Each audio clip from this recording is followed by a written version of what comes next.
नमस्कार, the bonus के इस prime time show bonus point में आप सभी का स्वागत है। मैं हूं ब्रिज द्विवेदी। आपकी जेब से लेकर देश की अर्थव्यवस्था पर असर डालने वाली तमाम खबरें लेकर स्टूडियो पहुंच चुका हूं। खबरों के विश्लेषण के लिए मेरे साथ द बोनस के संपादक अंशुमान तिवारी जी जुड़ चुके हैं। अंशुमान सर, बहुत बहुत स्वागत है आपका। धन्यवाद ब्रिज। इस कार्यक्रम में आप सबका स्वागत है और आज कई खबरें, महत्वपूर्ण खबरें हैं, घटनाक्रम हैं जिन पर हम विस्तार से चर्चा करेंगे। जी सर, सर के साथ विश्लेषण शुरू करें उससे पहले आप लोगों को बताते हैं मुख्य तौर पर किन खबरों पर चर्चा होगी। बोनस पॉइंट में सबसे पहले घरों में आमतौर पर इस्तेमाल होने वाली दवा निमोसलाइड पर बातचीत करेंगे। खबर है कि इस दवा की बिक्री पर सख्ती हो सकती है। चेतावनी के लेबल्स के साथ ही बिक्री की अनुमति दी जा सकती है। अगली खबर एनपीएस से जुड़ी हुई है।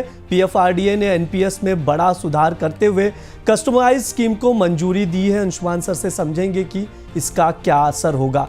इसके बाद भारत और अमेरिका के बीच डिफेंस डील पर चल रही बात का विश्लेषण होगा। ट्रेड डील से पहले डिफेंस डील को महत्वपूर्ण माना जा रहा है। अगली खबर रूस और बेलारूस के युद्ध अभ्यास से जुड़ी है। इस युद्ध अभ्यास में भारत के शामिल होने की खबर भी है। नाटो देश देखें तो बॉर्डर पर हो रहे इस युद्ध अभ्यास को बेहद महत्वपूर्ण माना जा रहा है। इसके बाद अर्थव्यवस्था को गति देने के लिए चीन के उठाए गए नए कदम का विश्लेषण होगा। चीन अपने सर्विस सेक्टर को खोलने जा रहा है। अंशुमान सर से जानेंगे इसका दुनिया पर क्या असर होगा। और अंत में अमेरिकी सेंट्रल बैंक फेडरल रिजर्व के आज आने वाले फैसले पर बात करेंगे। जानेंगे फेडरल रिजर्व क्या कदम उठा सकता है, ब्याज दरों में कटौती होगी या नहीं।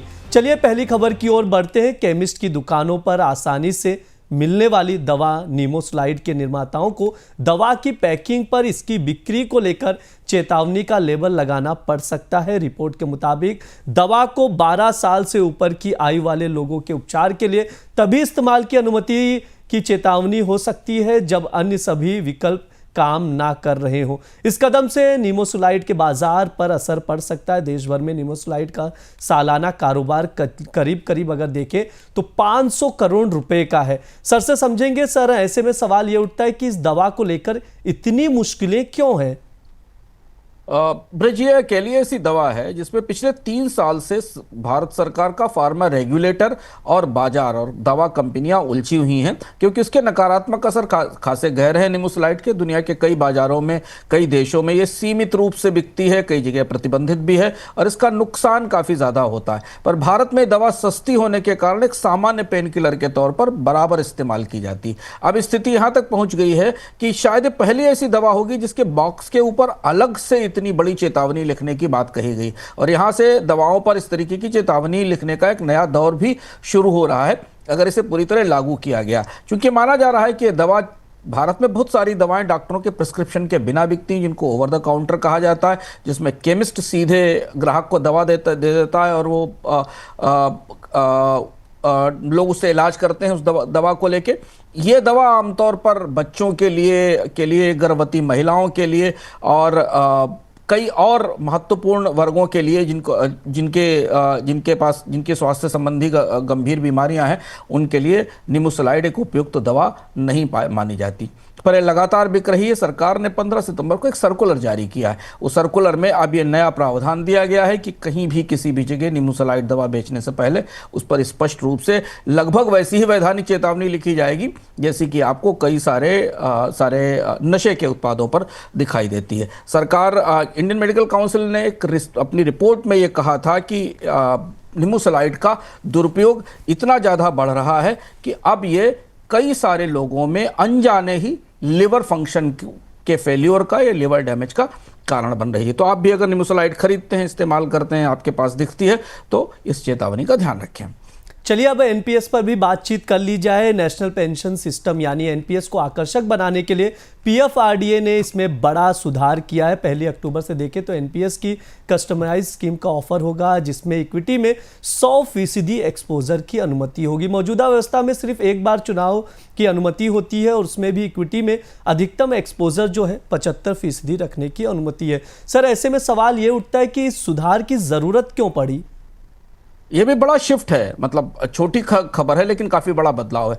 एनपीएस सरकारी स्कीम है। सरकार आमतौर पर लोगों को जो इसमें निवेश के विकल्प देती है उसमें इक्विटी और डेट का एक्सपोजर संतुलित रखती है, जिससे कि इक्विटी बाजार में होने वाले तेज उतार चढ़ाव से आपकी बचत, आपकी पेंशन के लिए आपकी बचत पर असर ना पड़े। इसलिए डेट ऑप्शंस को 25% और मैक्सिमम का इक्विटी ऑप्शन को 75% रखा जाता है। हालांकि बहुत सारे लोग 75% का इक्विटी ऑप्शन भी नहीं लेते हैं क्योंकि वो फिक्स्ड इनकम में ज्यादा जाते हैं।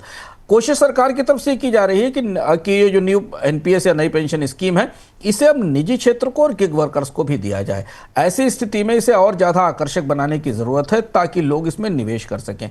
स्टॉक मार्केट में तेज बढ़ोतरी के कारण, अन्य पेंशन स्कीमों में, म्यूचुअल फंड में अच्छे रिटर्न के कारण लोगों की यह मांग थी, अपेक्षा भी थी कि पेंशन स्कीम को मुक्त किया जाए और लोग अपने हिसाब से फैसला लें कि उनको अपना सारा एक्सपोजर इक्विटी में डालना है या थोड़ा बहुत फिक्स्ड इनकम में रखना है सुरक्षा के लिए। यह बड़ा शिफ्ट है। किसी सरकारी स्कीम में शायद पहली बार ऐसा हो रहा होगा, पेंशन स्कीम में, जब उसमें 100% कॉर्पस के 100% कॉर्पस के स्टॉक या इक्विटी में निवेश की छूट दी जा रही है। यह भी एक बड़ा डिपार्चर है भारतीय की सरकारी बचत स्कीमों में निवेश की प्रक्रिया को लेकर। अगर यह सफल रहा तो फिर कुछ अन्य सरकारी बचत स्कीमें भी हैं जहां शायद इसे दोहराया जाएगा। शेयर बाजार के लिए यह अच्छी खबर है क्योंकि स्टॉक मार्केट में इससे लॉन्ग टर्म फंड आने का रास्ता और ज्यादा खुलेगा। जी, अब क्रिप्टो पर भी बातचीत कर लेते हैं। क्रिप्टो एक्सचेंजों पर बढ़ते साइबर हमलों को देखते हुए सरकार ने सभी क्रिप्टो एक्सचेंजों का साइबर सिक्योरिटी ऑडिट जरूरी कर दिया है। बड़ी खबर है। रिपोर्ट के मुताबिक क्रिप्टो एक्सचेंजों के अपने साइबर सिक्योरिटी ऑडिटर को सरकार की संस्था Indian computer emergency response team के साथ रजिस्टर कराना होगा। इसके अलावा virtual digital asset service providers को फाइनेंशियल इंटेलिजेंस यूनिट और मनी लॉन्ड्रिंग रोधी एजेंसियों के पास भी रजिस्टर करना पड़ेगा। ऐसे में सवाल ये उठता है सर, जिसकी बार बार इसकी बात भी चल रही है, क्या भारत में भी क्रिप्टो को खोलने की तरफ भारत बढ़ता हुआ दिखाई दे रहा है? क्या खोलने की संभावनाएं धीमे धीमे बनती दिख रही हैं। कई अलग अलग प्रस्ताव और चर्चा पत्र भी हैं, लेकिन उससे पहले आप ये मान सकते हैं बाजार संकेत लेने की कोशिश कर रहा है कि क्रिप्टो में जो सुरक्षा संबंधी खतरे हैं, साइबर हैक्स संबंधी खतरे हैं, उन्हें चुस्त किया जाए क्योंकि बाजार खोलने के बाद ये बड़ा रिस्क हो जाता है। अभी लोगों को याद है कि कॉइन DCX का 384 करोड़ रुपए के का एक साइबर हैक हुआ था इसी साल, जो सबसे बड़ा खतरा था। भारत में क्रिप्टो से रिलेटेड क्राइम्स की तादाद भी बहुत तेजी से बढ़ रही है। कुछ अलग अलग रिपोर्ट्स बताती हैं कि ये करीब 20 से 25% सालाना की रफ्तार से बढ़ रहा है। इसके अलावा तमाम जांच एजेंसियां, इनकम टैक्स और ईडी क्रिप्टो के जरिए मनी लॉन्ड्रिंग और तमाम तरीके के अंतर्राष्ट्रीय भुगतानों में इसके इस्तेमाल को लेकर सशंकित हैं और जांच भी कर रही हैं। ऐसी स्थिति में एक्सचेंजेस का और कारोबार का ऑडिट शुरू हुआ है और ये सुरक्षा संबंधी इंतजाम करना पहले जरूरी है, उसके बाद क्रिप्टो बाजार को खोला जाए। मांग भी है, दबाव भी है और भारतीय नियामकों को दिख भी रहा है कि पूरी दुनिया में क्रिप्टो बाजार उदार हो रहे हैं। पाकिस्तान ने तो क्रिप्टो एक्सचेंजेस के लिए लाइसेंस देना शुरू कर दिया है। अगली खबर जीएसटी से जुड़ा हुआ है। सोमवार को देश भर में लागू हो रहे जीएसटी के बदलाव को ध्यान में रखते हुए सरकार ने इन बदलावों को लेकर कुछ स्पष्टीकरण जारी किए हैं। स्पष्टीकरण में कहा गया है कि मेडिकल उपकरण और दवा बनाने वाली कंपनियों को 22 सितंबर से पहले बाजार में बेचे जा चुके स्टॉक के मूल्य की नए सिरे से लेबलिंग नहीं करनी है, लेकिन ग्राहकों और जांच एजेंसियों के लिए जीएसटी कटौती के बाद घटे हुए भाव को दर्शाना जरूरी होगा। सर, ऐसे में सवाल ये उठता है, थोड़ा सा इसको समझाइए कि जीएसटी में बीमा, फार्मा, होटल्स के लिए क्या बदलाव हो रहा है? जो सबसे ज्यादा उलझे विषय थे उनके ऊपर कल एक बड़ा स्पष्टीकरण शाम को जारी हुआ और उस स्पष्टीकरण का असर हमें आने वाले दिनों में बाजार पर और कीमतों पर दिखाई देगा, जिसमें जीएसटी की अथॉरिटी ने अलग अलग उत्पादों और सेवाओं को लेकर इनपुट टैक्स क्रेडिट की जो उलझनें थी उन्हें दूर करने की कोशिश की, जिसमें बीमा सबसे महत्वपूर्ण है। अगर आप ध्यान से देखें तो बीमा पर जीएसटी की प्रक्रिया जो जीएसटी काउंसिल ने फैसला किया था उसमें अब 0% जीएसटी था, पहले 18% था। ग्रुप पॉलिसी पर अभी भी 18% का जीएसटी है। यहाँ जो सबसे महत्वपूर्ण बदलाव हुआ है वो ये है कि बीमा कंपनियां अपने कमीशन और ब्रोकरेज पर आईटीसी क्लेम नहीं कर पाएंगी। अब ये बड़ी चुनौती है क्योंकि बड़ा एजेंट का नेटवर्क है, बीमा को सेल किया जाता है, कई बैंक अपने जरिए बीमा बेचते हैं, तो ये जो कमीशन होता है दिया जाता है, इस पर जो इनपुट टैक्स क्रेडिट है वो नहीं लिया जा पाएगा। ग्राहकों को तो सस्ता बीमा मिलेगा लेकिन बीमा कंपनियों की लागत बढ़ सकती है और इस साल तो नहीं लेकिन हाँ अगले साल से बीमा कंपनियां कोई दाएं बाएं से रास्ता निकालकर प्रीमियम को महंगा कर सकती हैं। ये सबसे बड़ा तात्कालिक असर है। दवाओं से संबंधित, फार्मास्यूटिकल से संबंधित दो महत्वपूर्ण क्लैरिफिकेशन आए हैं जो हम आपको बताते हैं। पहला क्लैरिफिकेशन ये कि 22 सितंबर के से पहले बाजार में जो दवाएं हैं उनको रिकॉल नहीं किया जाएगा, उन्हें वापस नहीं किया जाएगा, लेबलिंग जरूरी नहीं है। रिटेलर को जीएसटी की दर के हिसाब से मूल्य अपडेट करना होगा, यानी जिम्मेदारी ग्राहक पर आ गई। आपका फार्मा बेचने वाला, दवा खाने वाला अगर सही कीमत आपको बताता है तो ठीक है, नहीं तो फिर ये आपके और दवा खाने के वाले पर मर्जी पर है। लेकिन मेडिकल स्टोर्स को इस बात के आदेश दिए गए हैं या कहा जाएगा कि वो मूल्य को अपडेट करें और रियायत के साथ आधार पर दें। निर्माताओं को एक संशोधित एमआरपी लिस्ट प्रदर्शित करनी होगी। कैसे होगी? छोटे मेडिकल स्टोर्स उसको दिखाएंगे, बताएंगे कि नहीं, इस पर सवाल बने हुए हैं। उपभोक्ताओं के लिए दवा सस्ती हो रही है जीएसटी की रियायत के बाद, लेकिन रिटेलर्स उसे लागू करेंगे कि नहीं करेंगे, ये एक बड़ा सवाल है। दूसरा एक और जो बदलाव हुआ है वो मेडिकल डिवाइसेस को लेकर हुआ है। मेडिकल डिवाइसेस में नई जीएसटी दर पर एमआरपी को अपडेट करना पड़ेगा, रीलेबलिंग नहीं करनी होगी, ये बात जीएसटी काउंसिल ने कही है। तो जो मेडिकल डिवाइसेस बाजार में मिलती हैं, जिनको आप लेते हैं, उनकी कीमतों में अपडेटेड एमआरपी रिटेलर को बताना होगा। मेडिकल कोशिश ये की जा रही है जीएसटी काउंसिल की तरफ से कि कीमतों को पारदर्शी रखने की भरसक कोशिश की जाए। इसके अलावा कुछ और भी क्षेत्र हैं। होटल है, होटल में भी बदलाव हुआ है। होटल्स में को 18% के विकल्प के साथ आईटीसी का विकल्प, इनपुट टैक्स क्रेडिट का विकल्प नहीं मिलेगा। 7500 रुपये प्रतिदिन के किराए वाला जो होटल है उस पर 5% जीएसटी है और आईटीसी का फायदा नहीं मिल रहा है। सर, होटल और फार्मा सेक्टर्स के अलावा और भी सेक्टर्स हैं सर, उसमें क्या कुछ बदलाव होने का इस वक्त दिखाई पड़ रहा है सर?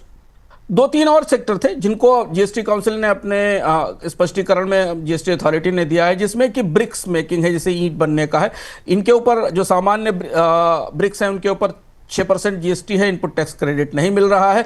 12% अगर है तो उसको इनपुट टैक्स क्रेडिट मिलेगा 20 लाख रुपए तक के टर्नओवर वाली ब्रिक्स इकाइयों के लिए। सैंड लाइम ईंटों पर पहले 12% जीएसटी था, 5% हो गया है। सीमेंट पर 18 से 28% हो गया है। इस पूरे पैकेज में एक ही जगह केवल आईटीसी लगाया गया है 12% पर। उम्मीद है कि सीमेंट की और बाकी चीजों की कीमतें कम होंगी। लीजिंग और कार रेंटल की व्यवस्था में भी जीएसटी में बदलाव किया गया है। ड्राइवर के साथ लीजिंग में 5% टैक्स है और सीमित इनपुट टैक्स क्रेडिट मिलेगा, या 18% वाले स्लैब में चले जाएं कारोबारी और उन्हें वहां पूरे आईटीसी का फुल इनपुट टैक्स क्रेडिट का विकल्प मिलने वाला है। ड्यूटी वेलनेस के ऊपर भी आईटीसी की अनुमति नहीं है। जिम स्पा योगा केंद्रों पर 5% का जीएसटी लगाया जाएगा। इसके अलावा एक बदलाव जीएसटी अपील ट्रिब्यूनल में किया गया है। जून 2026 तक सभी पुराने विवाद दर्ज करने होंगे और कोशिश ये होगी कि यहाँ टैक्स मामलों का निपटारा जल्दी हो सके। अब अगली खबर की ओर चलते हैं। इंफ्रास्ट्रक्चर फाइनेंस को बढ़ावा देने के लिए सरकार चाहती है कि बड़ी कंपनियों के लिए 10,000 करोड़ से ज्यादा के कर्ज को बैंकों की मंजूरी आसानी से मिल सके, और इसके लिए सरकार फिलहाल रिजर्व बैंक के साथ बातचीत कर रही है। मौजूदा नियमों के तहत अगर देखें तो बैंक अगर किसी कॉर्पोरेट को 10,000 करोड़ से ज्यादा का कर्ज मंजूर करता है तो उस कर्ज पर ब्याज की दर बढ़ जाती। सर, ऐसे में सवाल यह उठता है कि इस कदम की जरूरत क्यों पड़ रही है और इसकी सबसे बड़ी उलझन क्या है? यह बड़ा फैसला है। एक कारपोरेट को 10,000 करोड़ तक की फाइनेंसिंग करने की इजाजत भारतीय बैंकिंग सिस्टम में भी नहीं है। बैंकों की किसी एक कंपनी में एक्सपोजर की जो लिमिट है वो काफी बड़ी है। सरकार ये एक बड़ा रेडिकल फैसला करने जा रही है और कोशिश ये है कि जो इंफ्रास्ट्रक्चर कंपनियां हैं उन्हें ज्यादा पूंजी की जरूरत है, तो एक ही कंपनी में कोई एक बैंक 10,000 करोड़ तक का एक्सपोजर ले सके। सरकार का ये प्रस्ताव इसके पीछे, क्योंकि भारत में एनपीएस कम है, 3% के आसपास आ गए हैं, बैंकिंग प्रणाली में अब स्थिरता है, क्रेडिट की डिमांड नहीं बढ़ रही है, और अंदर खाने ये भी बात है कि भारतीय कंपनियां बड़े कर्ज लेने के लिए विदेश जा रही हैं, विदेश से लोन सिंडिकेट करके आ रही हैं, तो इससे भारतीय बैंकों को बड़े कर्ज का एक्सपोजर लेने की छूट दी जाए। और चूंकि सरकार भारत की इतनी बड़ी इंफ्रास्ट्रक्चर पाइपलाइन है तो उसको भारी कर्ज की आवश्यकता है। पर सबसे बड़ी चुनौती है कि भारतीय बैंक इसके लिए भी तैयार नहीं है। भारतीय बैंकों का मानना है कि बड़े कारपोरेट्स को इतना बड़ा कर्ज देने के बाद उनका रिस्क जो है वो एक जगह ही फंस जाता है। कोई घटना हुई, कंपनी बंद हुई, अंतर्राष्ट्रीय उतार चढ़ाव हुए, परियोजनाएं नहीं चली, तो बैंक बुरी तरह संकट में फंस जाएगा। तो भारतीय बड़े बैंक तो ये ले सकते हैं, पर छोटे बैंक इतना बड़ा एक्सपोजर लेने की स्थिति में नहीं होंगे कि उनकी बैलेंस शीट, उनकी लोन बुक सीमित है। दूसरी चीज ये कि इतने बड़े प्रोजेक्ट्स की इवैल्यूएशन को इन्हें मंजूर करने की चुनौती, 10,000 करोड़ का की फाइनेंस करने के लिए बैंकों के पास क्या पर्याप्त मूल्यांकन की व्यवस्था सुविधा है? आरबीआई को इसमें नया ढांचा तैयार करना पड़ेगा। आमतौर पर बैंकिंग में यह कहा जाता है कि लोन बुक को डाइवर्सिफाई किया जाए। आपके कल के लोन बुक में कई अलग अलग तरीके के लोन हो जिसमें जोखिम कम हो, पर यहाँ लोन बुक के डाइवर्सिफिकेशन से अलग एक ही जगह कर्ज देने की बात चल रही। अंडरराइटिंग कैसे होगी, प्रोजेक्ट का क्या मूल्यांकन कैसे होगा, क्रेडिट पॉलिसी कैसे बनाई जाएगी, ये सारे सवाल है। लेकिन सरकार की तरफ से इस बात की कोशिश चल रही है कि चुनिंदा क्षेत्रों में कंपनियों को बड़े आकार के 10,000 करोड़ तक के कर्ज उपलब्ध कराए जा सके। रिजर्व बैंक की प्रतिक्रिया का इंतजार है। बैंकों ने भी अभी इस पर अपनी प्रतिक्रिया नहीं दी है, प्रस्ताव के तौर पर अभी विचाराधीन है। अगली खबर भारत अमेरिका के ट्रेड डील से जुड़ी हुई है। भारत अमेरिका के बीच ट्रेड डील से पहले एक डिफेंस डील फाइनल होने जा रही है। डील के तहत अमेरिका से भारत 6 अतिरिक्त P-81 जहाज खरीदेगा। इस जहाज़ों की खरीद नेवी के लिए की जाएगी। विमानों को खरीदने पर करीब $4 अरब की लागत आएगी। इस बीच अमेरिकी राष्ट्रपति डोनाल्ड ट्रंप और भारतीय प्रधानमंत्री मोदी के बीच फोन पर बातचीत भी हुई है। बातचीत में ट्रंप ने मोदी को जन्मदिन की बधाई दी है। दोनों नेताओं के बीच हुई बातचीत से भारत और अमेरिका के बीच ट्रेड डील जल्द होने की संभावना बढ़ गई है। सर, ऐसे में थोड़ा सा समझाइए इसको कि डिफेंस डील है क्या और इसका भारत अमेरिका के रिश्तों पर क्या असर होगा? क्या ये कदम ट्रेड डील की तरफ जा रहा है? डोनाल्ड ट्रंप और अमेरिका बहुत दिलचस्प ढंग से ट्रेड करते हैं। देखिए, ये पूरी डील भारत और अमेरिका के बीच 5-6 महीनों से चर्चा में थी, लेकिन अब जब भारत और अमेरिका के ट्रेड नेगोशिएटर एक साथ बैठे हैं दिल्ली में, उससे पहले भारत ने एक तरह से अमेरिका को $4 बिलियन की एक डिफेंस डील कमिट कर दी है। बोइंग बनाती है इन जहाज़ों को, ये जो P-81 जहाज है, और ये समुद्री नौसैनिक सुरक्षा में और टोही विमान है, इनका इस्तेमाल समुद्री संचार में होता है। इन विमानों का एक बेड़ा भारत के पास पहले से है और एक नया बेड़ा ये भी आएगा। ऐसा माना जा रहा है कि डोनाल्ड ट्रंप को और अमेरिका को बातचीत करने के लिए, राजी करने के लिए, सहमत करने के लिए डील बेहद महत्वपूर्ण थी और इसलिए वहां का एक दल भी भारत आ रहा है। अगले कुछ दिनों में इस $4 बिलियन की संधि पर दस्तखत हो सकते हैं।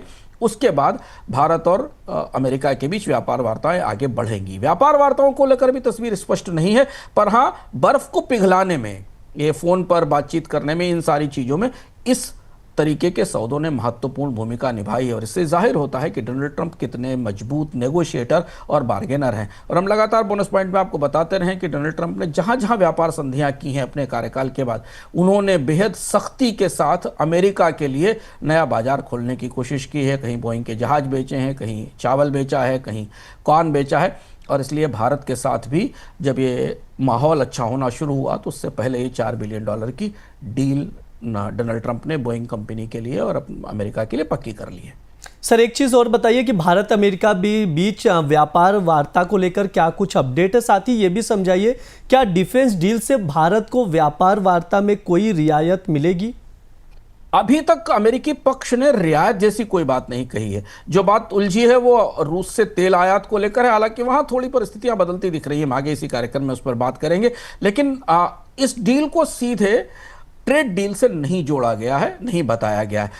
ट्रेड डील को लेकर दोनों पक्षों के अपने अपने रुख बने हुए हैं। थोड़ा सकारात्मक माहौल बनता हुआ दिख रहा है। जो संकेत वहां से निकल रहे हैं, ये इस पर डिपेंड करेगा कि भारत अमेरिका की शर्तों को कितना मानने को तैयार होता है और अमेरिका अपनी शर्तों को कितना उदार करता है। लेकिन हाँ, बातचीत नहीं होने से, बातचीत टूट जाने का जो दौर हमने देखा था, दोनों देशों के बीच में अचानक रिश्ते बेहद खराब हो गए थे, डाउट था, संदेह था, ट्रस्ट डेफिसिट था, वो अब खत्म हो गया है। बातचीत शुरू हुई है और उम्मीद है कि ट्रेड डील पर भी कोई रास्ता निकलेगा, क्योंकि डोनाल्ड ट्रंप के काम करने का जो तरीका है, उस तरीके में वो अधिकतम हिस्सा या अधिकतम फायदा अमेरिका के लिए इन डील्स में हासिल करने की कोशिश करते हैं। वार्ताओं पर प्रगति शुरू हुई है। भारत सरकार और अमेरिका की तरफ से अभी तक इस मामले में स्पष्ट रूप से सहमतियों का जिक्र नहीं किया गया है।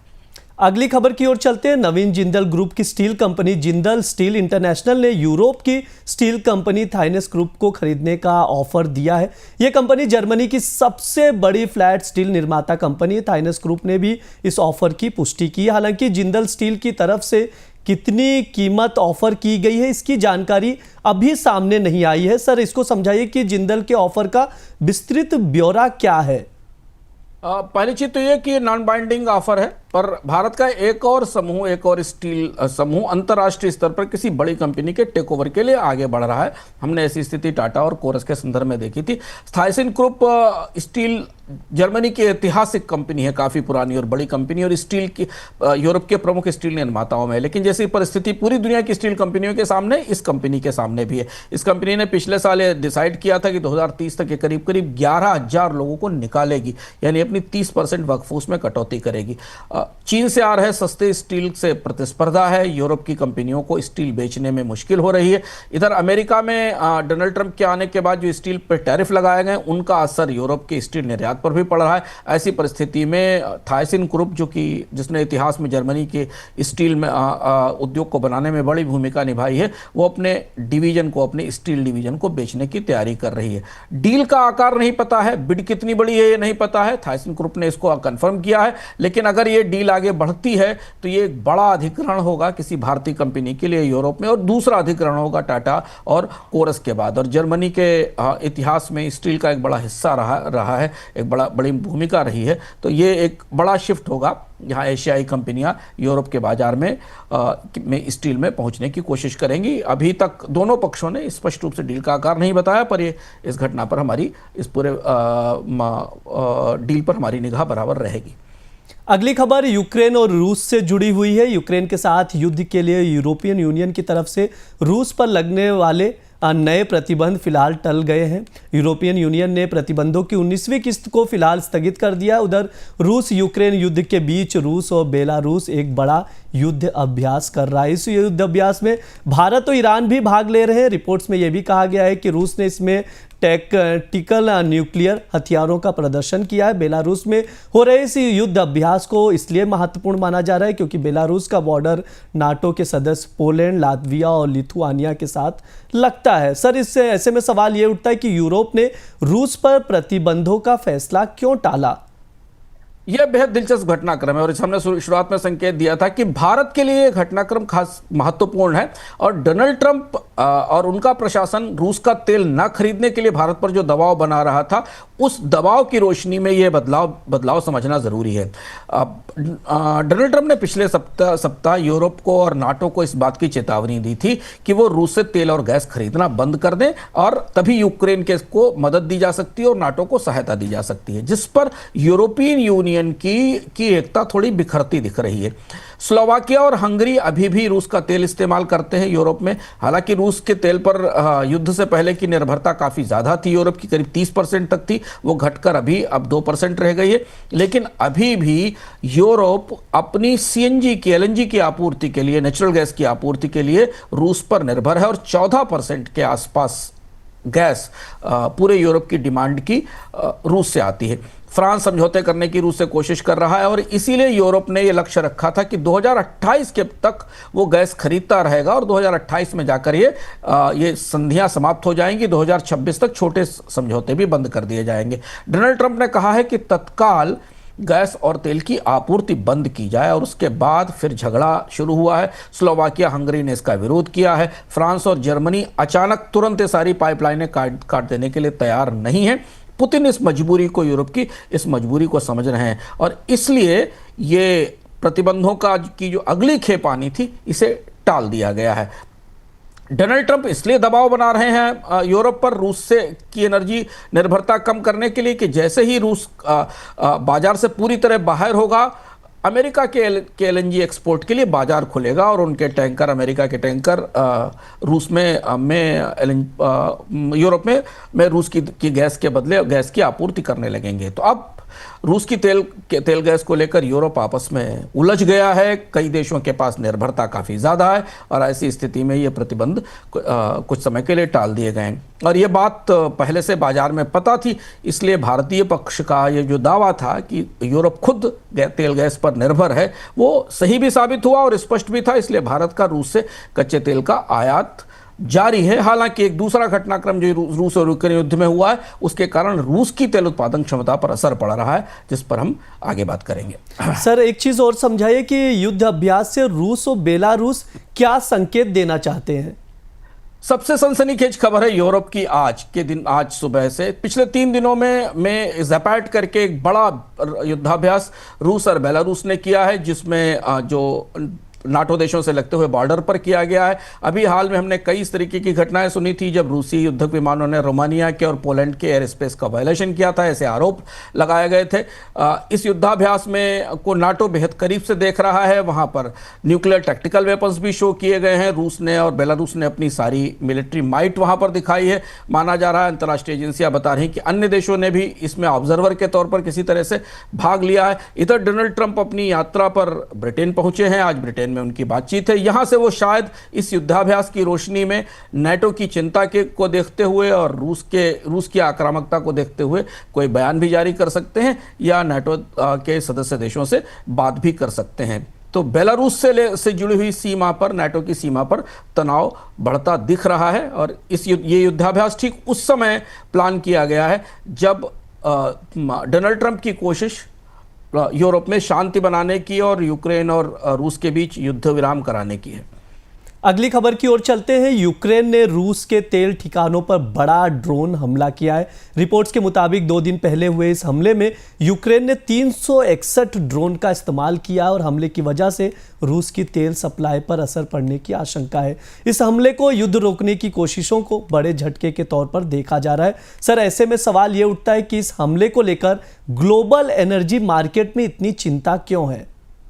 देखिए, कच्चे तेल की कीमतें सुबह से चढ़ी हुई $68 के आसपास, $68 के आसपास क्रूड ऑयल की कीमत है और इसके पीछे और कोई बड़ी वजह नहीं है। ये और ओपेक की तरफ से उत्पादन में बढ़ोतरी भी की गई है, सप्लाईज बाजार में अच्छी हैं, लेकिन कुछ ऐसा हुआ है जिससे रूस की तेल उत्पादन क्षमता अचानक प्रभावित हुई। हुआ यह है कि यूक्रेन ने कुछ अंदर गहराई में रूस के भीतर फैली हुई रिफाइनरीज को निशाना बनाया है। किर्शी, सराटोव, सिजरान और नोवोशाख्तिंस्क की जो सबसे प्रमुख रिफाइनरी है और एक्सपोर्ट टर्मिनल हैं, यहाँ यूक्रेन ने अपने ड्रोन से हमले किए हैं। और अलग अलग आकलन जो हमारे पास आ रहे हैं, गोल्डमैन सैक्स का आकलन है कि रूस की कम से कम 20% ऑयल रिफाइनिंग क्षमता प्रभावित हुई है, यानी करीब करीब 11 लाख बैरल प्रतिदिन का उत्पादन खतरे में है, उत्पादन रुक गया है। और चूंकि रूस के युद्ध का 1/3 खर्चा तेल से आता है, तो यूक्रेन ने अपने नए हथियारों से, कुछ ऐसे हथियार हैं स्वदेशी ड्रोन जो कि भीतर तक मार कर सकते हैं, उनके इस्तेमाल से पूरे देश में अलग अलग जगह फैली हुई जो रिफाइनरिंग कैपेसिटीज हैं और एक्सपोर्ट टर्मिनल हैं,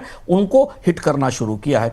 इससे करीब करीब माना जा रहा है कि रूस के टोटल तेल निर्यात में 8 से 10% की कमी हो सकती है बाजारों को रोकने के लिए, और कई जगह रूस को अपने निर्यात के ऑर्डर्स रोकने पड़ रहे हैं। रूस की सबसे बड़ी चुनौती है कि एक बहुत बड़े इलाके में सुविधाएं फैली हुई हैं, पूरा देश काफ़ी बड़ा है, तो अलग अलग जगह जब ड्रोन के हमले होते हैं तो उनको संभाल पाना, तैयार कर पाना कठिन हो रहा है। रूस की अर्थव्यवस्था के लिए बड़ी चुनौती है। रूस में पुतिन को कोयले के उपयोग का सुझाव देना पड़ा है, क्योंकि कई जगह सप्लाईज बाधित हुई हैं, एनर्जी की सप्लाई बाधित हुई हैं। जहाँ जहाँ तेल के उपयोग से बिजली बनाई जाती थी, वहां पर कोयले के इस्तेमाल की बात कही है। डीजल और गैसोलीन की आपूर्ति में बड़ी रुकावट है। पुतिन ने अपने देश के इस्तेमाल के लिए, युद्ध में इस्तेमाल के लिए डीजल और गैसोलीन को रोकने की बात कही है, और इससे एशिया में और दुनिया के बाजारों में कच्चे तेल की कीमतें बढ़ने लगी हैं, जो संकेत हमें आज कच्चे तेल के बाजार से मिल रहा है। अगली खबर चीन से जुड़ी हुई है। अर्थव्यवस्था में सुस्ती का सामना कर रहे चीन ने अपने सर्विस सेक्टर को खोलने के लिए कई घोषणाएं की हैं। घोषणाओं में internet, culture, telecommunication, medical care और एजुकेशन सेक्टर को खोलने की बात कही गई है। इन सेक्टर्स में चीन विदेशी निवेश भी आकर्षित करना चाहता है। लंबे समय से चीन की अर्थव्यवस्था सुस्ती का सामना भी कर रही है। अगस्त के दौरान चीन में फैक्ट्री आउटपुट की ग्रोथ 1 साल के निचले स्तर पर रही है। इस सुस्ती से बाहर निकलने के लिए चीन ने नई घोषणाएं की हैं। सर, ऐसे में सवाल ये उठता है कि सर्विस सेक्टर में चीन की ये सुधार महत्वपूर्ण क्यों माना जा रहा है? साथ ही ये भी समझाइए इसमें कौन कौन से सेक्टर्स शामिल हैं। चीन के अपने जितने भी मूव्स हैं बाजार में बेहद स्मार्ट होते हैं। जैसे ही अमेरिका में ब्याज दरें कम होने की संभावना बनती दिखाई दी, जिस पर हम आगे बात करेंगे, चीन ने अपने सबसे बड़े और अभी तक लगभग बंद क्षेत्र को उदारीकरण के रास्ते पर डाल दिया। यह माना जा रहा है ग्लोबल निवेशकों के बीच में कि WTO में चीन की एक्सेस जो कि 2001 में हुई थी, उसके बाद ये सबसे बड़ा लिबरलाइजेशन है चीन के दशकों में। चीन का जो सर्विसेज सेक्टर है वो आमतौर पर सारे उदारीकरण से बाहर रहा है। मैन्युफैक्चरिंग को तो चीन ने पूरी तरह खोल दिया, पूरी दुनिया की निवेशक कंपनियां वहां काम करती हैं, पर सर्विसेज सेक्टर को आबादी के लिहाज से, नौकरियों के लिहाज से बहुत से वजहों से बंद करके रखा गया था। चीन की अर्थव्यवस्था में अभी केवल सर्विसेज सेक्टर की हिस्सेदारी भी 50 से 57% है, लेकिन पूरी दुनिया में के अर्थव्यवस्थाओं में 70% के आसपास पहुंच गई है। तो चीन ने कल एक बड़ा रिफॉर्म अनाउंस किया, जिसमें digital services, telecom, finance, health, education, tourism, ये जो मेन चीन के प्रमुख सेवाएं हैं, इन सेवाओं में विदेशी निवेश की छूट दे दी गई और कई तरीके की पायलट स्कीमों को लाने की इजाजत दी गई। विदेशी निवेश में जो सबसे बड़ा उदाहरण है, उदारीकरण किया गया, वो होल्डिंग कंपनियों को शेयर होल्डिंग की लिमिट से छूट दे दी गई है। कई जगह कंपनियों को नियंत्रक इक्विटी लेने की छूट मिलेगी और इससे मेडिकल में क्लिनिकल प्रैक्टिस के नियम तय किए गए हैं। AI, 5G, data, smart platform जैसे क्षेत्रों में इनोवेशन में निवेश की इजाजत दी गई है। ये लिबरलाइजेशन चीन ने आज तक नहीं किया था। चीन ने बेहद चतुराई से पिछले दिनों में एक जोन बनाया था और वो जोन बनाया था जिसको सर्विसेज सेक्टर का जोन कहा गया था। उस जोन में विदेशी कंपनियों को आमंत्रित किया गया था और करीब करीब $40 बिलियन के आसपास का एफडीआई आया गया था। इस ग्लोबल एफडीआई के लिए जो पायलट जोन बनाया गया था, उसकी के नतीजों के आधार पर चीन ने पूरे देश को में अपने सर्विसेज सेक्टर का सबसे बड़ा उदारीकरण कर दिया है। कारण वही है कि चीन की मैन्युफैक्चरिंग में ग्रोथ स्लो हो रही है, अंतर्राष्ट्रीय स्तर पर निर्यात कम हो रहा है, तो घरेलू खपत बढ़ाने के लिए अब सर्विसेज सेक्टर में निवेश का दरवाजा खोला जा रहा है और इसे जोड़ा गया है। बिल्कुल इसका समय तब है जबकि अंतर्राष्ट्रीय स्तर पर ब्याज दरें सस्ती होने की तैयारी चल रही है। सर, ये भी समझाइए कि चीन के इस कदम से ग्लोबल स्तर पर अगर देखें तो क्या कुछ बदलाव होगा? ये बहुत सारी कंपनियां दुनिया की चीन में निवेश के लिए, सर्विसेज कंपनियां, जैसे एआई में निवेश नहीं चीन में हो पाता था, फिनटेक हेल्थ केयर में कंपनियां वहां निवेश नहीं कर पाती थी, कई जगह बंद था। टूरिज्म से रिलेटेड कंपनियों के लिए चीन का क्षेत्र, चीन ने अपने पास वो चीजें रखी थी। तो अब चीन अपने विदेशी निवेश का दूसरा दरवाजा खोल रहा है। पहला सुधार जो था वो मैन्युफैक्चरिंग के आधार पर था, अब ग्लोबल सर्विसेज कंपनियों को चीन में बुलाया जाएगा। इससे एक तो नौकरियों का नया दौर आएगा, क्योंकि सर्विसेज सेक्टर में ज्यादा लोगों की जरूरत होती है और इससे डोमेस्टिक इकोनॉमी को सपोर्ट मिलेगा, कंजम्पशन में सपोर्ट मिलेगा और जो इनोवेशंस हो रहे हैं, जो चीन में इनोवेशंस तैयार हुए हैं, उनमें अब विदेशी कंपनियों की भागीदारी होगी। ये बिल्कुल उल्टा है। देखिए, डोनाल्ड ट्रंप जब पूरी दुनिया की कंपनियों से कह रहे हैं कि वो अपना निवेश उखाड़कर अमेरिका वापस ले आए, आप यहां आईफोन मत बनाइए, यहां कार मत बनाइए, तब चीन बिल्कुल दूसरी दिशा में चल रहा है। चीन अपने सर्विसेज सेक्टर को, जो आमतौर पर सेंसिटिव होता है, दुनिया के कई देशों ने अपने सर्विसेज सेक्टर के लिबरलाइजेशन को सीमित रखा है, चीन अपने इस क्षेत्र को खोल रहा है। इसका असर हमें आने वाले दिनों में सर्विसेज सेक्टर के एफडीआई इनफ्लो के तौर पर दिखाई देगा, जो यूरोप के देशों से, बाकी देशों से चीन में जाता हुआ दिखेगा। चीन के स्टॉक मार्केट को इससे खासा सपोर्ट मिलेगा और जैसा हमने आपको बताया कि अमेरिका में ब्याज दरें कम होने के साथ ही सुधार आ रहा है, तो इसको लेकर हमें चीन के बाजारों में आने वाले दिनों में सक्रियता दिखाई देगी। चुनौती सिर्फ यह है कि इन सारी सेवाओं में चीन की सरकारी कंपनियां काबिज हैं और जब प्राइवेट कंपनियां आएंगी तो उनके दबदबे को, उनके नियंत्रण को चुनौती मिलेगी और चीन की अर्थव्यवस्था में वहां की सरकारी कंपनियों का काफी बड़ा योगदान है, काफी बड़ी ताकत है वहां की सरकारी कंपनियां। उन्हें कैसे संभाला जाएगा, ये देखने की बात होगी, पर यह उदारीकरण, ये सुधार आने वाले दिनों में पूरी दुनिया में अलग अलग तरीके से चर्चा का और ऑब्जर्वेशन का विषय रहेगा। अगली खबर की ओर चलते हैं, जो बेहद महत्वपूर्ण खबर है। अमेरिकी सेंट्रल बैंक फेडरल रिजर्व आज ब्याज दरों को लेकर फैसला सुनाएगा। संभावना है कि फेडरल रिजर्व की तरफ से ब्याज दरों में 25 बेसिस पॉइंट की कटौती हो सकती है। Federal reserve chairman Jerome Powell भी ब्याज दर में कटौती के संकेत पहले ही दे चुके हैं। सर, ऐसे में थोड़ा समझाइए कि अमेरिकी फेडरल रिजर्व से बाजार क्या संकेत ले रहा है? ब्रज, देखिए, 25 बेसिस पॉइंट की कटौती तो बाजार मान रहा है, संकेत भी आ रहे हैं। ज्यादा बड़ी निगाह इस बात पर होगी आज रात में, जब भारतीय समय के अनुसार जेरोम पावेल इसकी घोषणा करेंगे कि जो रेट कट है उसका रोड मैप क्या है। तात्कालिक कटौती पर तो लोग मुतमईन हैं, लेकिन इसके बाद कितनी कटौती होगी, और इसमें बहुत सारे किंतु परंतु हैं। अमेरिका की महंगाई बढ़ रही है, बेरोजगारी में कितना सुधार आएगा, ट्रंप और जेरोम पावेल के रिश्तों का क्या होगा, क्या फेडरल रिजर्व में और ज़्यादा लोग भेजने की कोशिश की जाएगी। स्टीफन मिरान का नाम चल ही रहा है बोर्ड के मेंबर के तौर पर।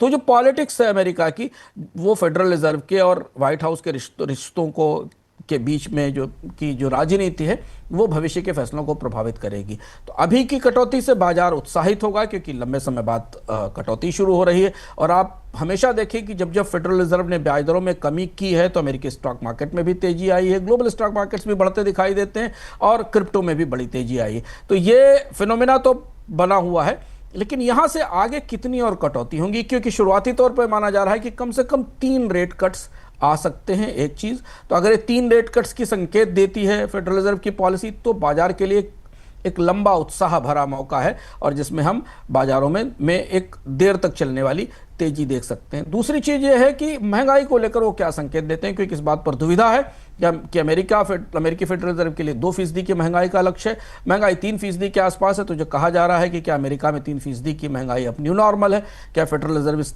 सिद्धांत को, इस तथ्य को मानेगा, ये इस बात के भी संकेत आने वाली इस एफओएमसी की बैठक से मिलेंगे। और अमेरिका के आर्थिक विकास दर के मामले में क्या आकलन होंगे, इन पर निगाह रहेगी। तो बाजार ने कटौती की तो तैयारी कर ली है। जीरोम पावल अगर बाजार को यह भी बता दें कि कम से कम 3 कटौतियां होंगी आने वाले समय में, तो फिर तो बाजारों की जो मुहमांगी मुराद है वो पूरी हो जाएगी। जी बिल्कुल, देखना ये होगा कि फेड की ओर से क्या कुछ फैसला लिया जाता है, उस पर हम लोग अपडेट्स लगातार बोनस में देते रहेंगे। बहुत बहुत शुक्रिया अंशुमान सर, आज की चर्चा में जुड़ने के लिए, तमाम खबरों पर इतना विस्तार से विश्लेषण करने के लिए बहुत बहुत धन्यवाद सर। धन्यवाद। ये हमारा बोनस पॉइंट शो है, इसमें तमाम खबरों पर अंशुमान सर विश्लेषण करते हैं। तो आप लोग भी देखिए इस वीडियो को और वीडियो को शेयर जरूर करिए और द बोनस के साथ लगातार बने रहे। धन्यवाद।